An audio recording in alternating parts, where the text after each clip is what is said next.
আপনারা দেখতে পাচ্ছেন এই যে আমরা মানে এখানে একটু দই নিয়েছি, দই। এই যে দইটা হচ্ছে এই যে এরকম, এটা এরকম একটা দই আমরা এখানে দেখতে পাচ্ছেন চায়ের কাপের ভিতরে নিলাম। তারপরে আমরা দেখবো এই যে দেখেন মজো, মজোটা আমরা ইনশাল্লাহ এটার ভিতরে মিক্স করবো, ঠিক আছে।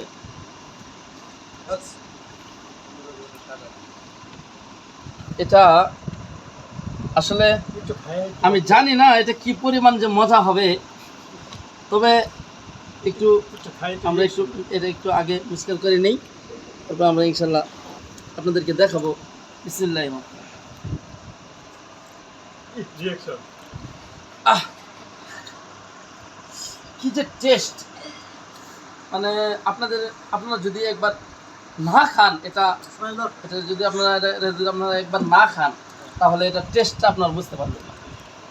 সুতরাং আমি আপনাদেরকে বলবো আজই আমাদের পক্ষ থেকে যে এরকম একটা দই আপনারা অর্ডার করেন এবং পাশের দোকান থেকে একটা মজু কিনে তারপরে এরকমভাবে চায়ের কাপের ভিতরে মিশিয়ে আপনারা এটা কি করতে পারেন, খেয়ে টেস্ট করতে পারেন। আসসালামু আলাইকুম।